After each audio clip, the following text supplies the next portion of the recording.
সুপ্রিয় শিক্ষার্থী বন্ধুরা, আপনাদের সবাইকে আমাদের চ্যানেলে স্বাগতম। তো আজকে আমরা কথা বলবো এইচএসসি 2021 সালের ম্যাথ প্রথম পত্র এবং দ্বিতীয় পত্রের এইচএসসি পরীক্ষার জন্য A to Z প্রিপারেশনে। তো সেটার জন্য আমরা শুরু থেকে যদি কীভাবে মূল টার্গেট নিয়ে আমরা যদি এগিয়ে যাই, তাহলে সেক্ষেত্রে আমাদের একটা ভালো একটা রেজাল্ট করা আমাদের জন্য সম্ভব হবে। তো আমরা কোন কোন চ্যাপ্টারের ভালো প্রিপারেশন নিব, কীভাবে পরীক্ষায় খাতায় লিখবো এবং কীভাবে পরীক্ষার জন্য একটা প্রিপারেশন নিব, তা ভালো মার্ক পাওয়ার জন্য কীভাবে প্রিপারেশন নিব, সব কিছু নিয়ে বিস্তারিত আমাদের আজকে এই ভিডিওটি। তাহলে আমি ভিডিওর মূল আলোচনায় চলে যাচ্ছি। তো আমরা পড়াশোনা কীভাবে বজায় রাখতে পারি, কীভাবে প্রিপারেশন আগামীতে কীভাবে আমরা সিকোয়েন্সলি যেতে পারি, সেজন্য আমি কিছু স্টেপ বাই স্টেপ আপনাদের দিক নির্দেশনা দিচ্ছি। তাকে আমি আরও দুটো ভিডিও করেছি, একটা হচ্ছে ফিজিক্সের নিয়ে, সেটা আপনার আই বাটনে পেয়ে যাবেন। এই সাজেশন এবং গাইডলাইনের সম্পূর্ণ প্লেলিস্ট পাওয়ার জন্য আপনারা আমার ডেসক্রিপশন বক্সে একটা প্লেলিস্ট পেয়ে যাবেন। ওইখানে আপনারা সাজেশনে যা যা আছে সব কিছু আপনারা পেয়ে যাবেন এখানে। তো এই ম্যাথ প্রিপারেশন আপনারা কী কী ফলো করবেন, প্রথম হচ্ছে apply study planning and strategy. এই জিনিসটা আমি সেম ফিজিক্স এবং কেমিস্ট্রি ভিডিও তো সেম কথা বলেছি যে আমি সিকোয়েন্স বোঝানোর জন্য এখন থেকে একটা স্টাডি প্ল্যান এবং কিছু স্ট্র্যাটেজি বা টেকনিক অবলম্বন করতে হবে।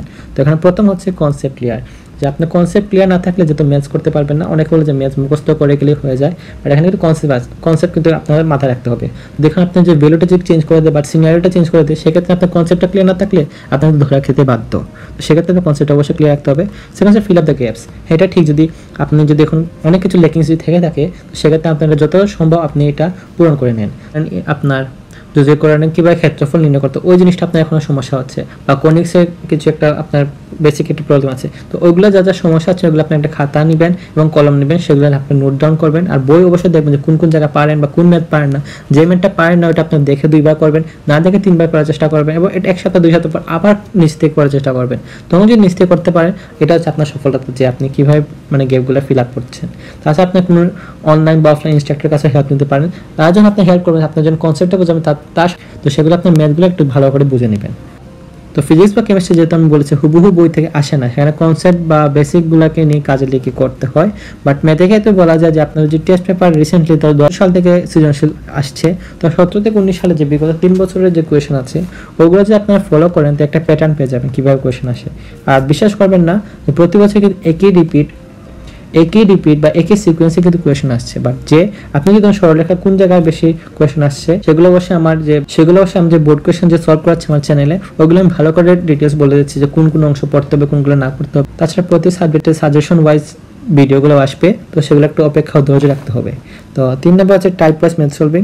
এটা আর বলা বাহুল্য না। তো সেক্ষেত্রে আমি বলতে পারি যে আপনার অক্ষরপত্র পাবলিকেশনের যে বইটা আছে ওইটা ফলো করতে পারেন, কেননা ওইখানে ওরা টাইপ ওয়াইজ করে আলাদা একটা সেকশন দিয়ে রেখেছে, যেটা 2021 সালের প্রকাশনে যারা বই কিনবেন তারা কিন্তু টাইপ ওয়াইজটা পেয়ে যাবেন। এর আগের সালগুলো কিন্তু এরকম টাইপ ওয়াইজ ছিল না। তো এগুলো টাইপ ওয়াইজ আপনারা পড়লে আপনার একটা অভিজ্ঞতা পেয়ে যাবেন। একটা টাইপের একটা ম্যাথ করলে এই টাইপের যা যা ম্যাথ আছে ওগুলো আপনার করতে হচ্ছে না, একটা করলেই বাকিগুলো পারবেন। তো ওইটা হচ্ছে টাইপ ওয়াইজ ম্যাথ সলভিং করলে আপনার দেখবেন যে হাতে গোনা 4 থেকে 5টা টাইপ। দ্যাট মিনস আর পরীক্ষাকে যখন রিভিশন দেবেন, এই হাতে গোনা 5টা থেকে 6টা ম্যাথ করলেই আপনার রিভাইজ হয়ে যাচ্ছে। আপনার সম্পূর্ণ একটা চ্যাপ্টারে 50টা 60টা ম্যাথ করতে হচ্ছে না।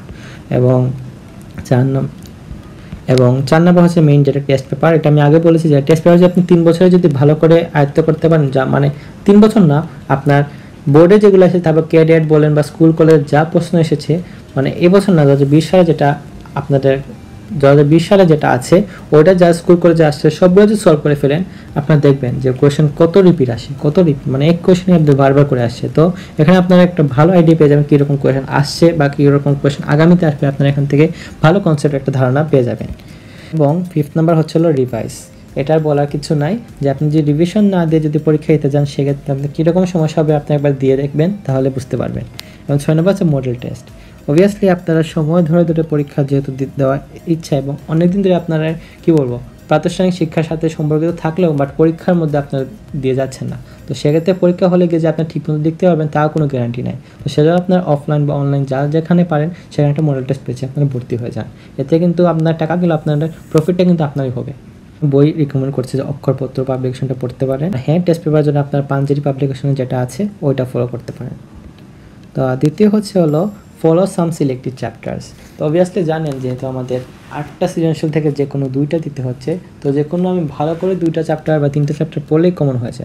বাট আমাদের ম্যাথে যেহেতু প্রতি পত্রে যেহেতু প্রতি পত্রে যেহেতু 4টি করে চ্যাপ্টার আছে, তো এটা আপনারা নিশ্চিত যে প্রতি চ্যাপ্টার থেকে 2টা করে আসবে। দ্যাট মিনস আপনার একটা চ্যাপ্টার ভালো করে পড়লে 2টা চলে আসে। কিন্তু আপনার সেফ জোন থাকার জন্য আমি রিকমেন্ড করব যে কোনো 2টা চ্যাপ্টার ভালো টিকে পড়ে যান, মানে A to Z যা ম্যাথ আছে একটা বাদ দেবেন না, সবগুলো করে যাবেন। তাহলে এখান থেকে 4টা কোয়েশনও আসে, এখান থেকে আপনি 2টা আপনার চয়েস হিসেবে দিতে পারেন। তো প্রথম পত্রের জন্য আমি রিকমেন্ড করবো যে ম্যাট্রিক্স ও নির্ণায়ক এবং সরলরেখা এই দুটো আপনি ফলো করবেন।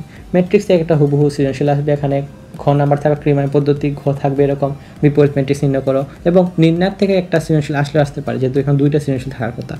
আর সরলরেখা থেকে আপনারা যদি পড়ে যান সবই একই ক্যাটাগরি, আপনি লম্ব সমীকরণ নির্ণয় করবেন বা সমদ্বিখণ্ডক আছে ওই সরলরেখার সমীকরণ নির্ণয় করবেন, ওইগুলোই বেশি থাকে। বাট এখন যেহেতু 2টা সৃজনশীল, ত্রিভুজের ক্ষেত্রফল, তারপর কার্টেসীয় স্থানাঙ্ক, ওইগুলো রিলেটেডও কিছু আসতে পারে, তো ওইগুলো একটু পড়ে যাবেন। আর অন্তরীকরণ যোজকরণ আপনারা চাইতে করতে পারেন, বাট এগুলোর কনসেপ্ট অনেক বড় এবং এগুলো থেকে অনেক কঠিন প্রশ্ন করা যায়, সেজন্য আমি আসলে রিকমেন্ড করি নাই। আপনারা যদি মনে হয় যে ওইগুলো চ্যাপ্টার আপনার বেশি বস, তাহলে সেক্ষেত্রে আপনারা ওইগুলো ট্রাই করতে পারেন। এবার হচ্ছে আমার উচ্চতর গণিত দ্বিতীয় পত্রে। তো এখানে আমি রিকমেন্ড করবো যে আপনারা বহুপদী অবহুপদী সমীকরণটা অধ্যায় নিয়ে ভালো করে পড়া। এ নিয়ে অলরেডি কিছু ভিডিও আমার চ্যানেলে আছে, তো আগামীতে আরও আপলোড করছি। আর সেকেন্ড হচ্ছে আপনার যে বিপরীত ত্রিকোণটি ভালো করে পড়েন, সেক্ষেত্রে আপনার পার পেয়ে যাবেন। স্থিতিবিদ্যাটা অনেক কঠিন, অনেক কনসেপ্ট মাথায় রাখতে হয়, এবং কনিক্সে অনেক সূত্র, যারা সূত্র নিয়ে একটু বিভ্রান্ত থাকেন তারা বলবো যে কনিক্সের অধ্যায়টা আপনারা না টাচ করলেই বেটার। বাট আমি যেগুলো বলেছি ওইগুলো যে ভালো করে যদি A to Z পড়তে পারেন, এখান থেকে আপনি 4টা সৃজনশীল অলরেডি কমন পাবেন। তো দেখেন, আপনার যে কোনো 2টি চ্যাপ্টার ভালো করে যদি পড়ে যান, তাহলে ভালো মতো ম্যাথ যদি করেও যান, তাহলে দেখেন আপনার আর কোনো সমস্যা হওয়ার কথাই না। আর এই সিলেবাসে যদি আপনার যদি A+টা মিস হয়, তাহলে এর থেকে সবচেয়ে বড় লস হয় না। আপনাদের এমন একটা সিলেবাস দেওয়া হয়েছে যা আপনি কিছু না পড়ে, যা শুধু একটু আপনি যে 2 মাস কিছু না পড়ে, যা শুধু একটা মাস যদি ভালো করে কাজে লাগাতে পারেন, তাহলেই আপনার মোর দেন ইনাফ, আর কিছু বলবো না। তো নেক্সট হচ্ছে practice and do maths elaborately. এটা আমি আগের ভিডিওগুলো বলেছি, এখনও বলবো, practice makes a man perfect. Practice হাতে করে একটা অভ্যাস রাখতেই হবে, নাহলে আপনি ধরা খাবেন পরীক্ষার হলে। 4 নম্বর হলো practice math in limited time. হ্যাঁ, আপনারা টাইম ধরে ম্যাথ করবেন, কেন হ্যাঁ ম্যাথ কিন্তু আপনার শেষ হয়ে যেতে পারে, 20 মিনিট 30 মিনিটে শেষ হতে পারে, বাট টাইম করে ধরাটা আপনাদের জন্য একটা সেফ জোন থাকবেন। তো 5 নম্বর হচ্ছে কীভাবে আনসার করতে হয়। এই বিষয়ে কিছু বলা নাই সিকিউর জন্য। সিকিউ তো যেহেতু একটা চ্যাপ্টার হুবহু ম্যাথ আসে, তো ওই চ্যাপ্টারগুলো ভালো করে দেখে যাবেন। ক খ গ যা আছে, 3টা তো প্রশ্ন আপনাদের 4টা থাকে না, তো এক্ষেত্রে আপনার অ্যাডভান্টেজ যে সময়টা শুধু একটা ম্যানেজমেন্ট করতে পারেন। আর এমসিকিউর জন্য একটা সমস্যা হচ্ছে আপনার সময়টা অনেক কম থাকে, মানে আপনাদের যাই থাকুক, বাট ম্যাথগুলো করতে যারা ম্যাথ করে যারা ফাস্টলি করতে পারে না, তাদের জন্য যা একটা সমস্যা। তো সেজন্য আর কি ম্যাথগুলো একটু ভালো করে প্র্যাকটিস করার জন্য। আর একাডেমিক বই পাশাপাশি অ্যাডমিশন কিছু বই আপনারা ফলো করতে পারেন, যেমন প্লাস সিরিজের ম্যাথ প্লাস আছে, জয়কলির আবার গণিত পিজিতে আছে, এসপেক্ট সিরিজের এসপেক্ট ম্যাথ আছে, ওইগুলোতে যে কোনো একটা সিরিজ ফলো করতে পারেন। তো ওইগুলো ফলো করলে লাভ হবে কি, মানে এখানে যেগুলো ম্যাথ আছে ওইগুলো যদি এডমিশনে যেরকম ম্যাথ আসে, মানে সময় কমার মধ্যে ম্যাথ করতে হয়, বোর্ডে এরকম থাকে। বাট বোর্ডে একটা প্রিভিলেজ পাবে যে আপনার ক্যালকুলেটার আছে, ক্যালকুলেটার কিছু শর্টকাট ট্রিক শিখে রাখবেন, যাতে আপনি অনেক তাড়াতাড়ি দ্রুত করতে পারেন। তো আজকের ভিডিওটি এতটুকু ছিল। আশা করি ভিডিওটি আপনাদের ভালো লেগেছে। যদি ভালো লাগে অবশ্যই বন্ধুদের সাথে শেয়ার করবেন, লাইক করতে ভুলবেন না, আর আপনাদের মতামতগুলো অবশ্যই কমেন্ট সেকশন জানিয়ে দেবেন। তো আজকের ভিডিওটি এতটুকু ছিল। সবাই ভালো থাকবেন, ধন্যবাদ।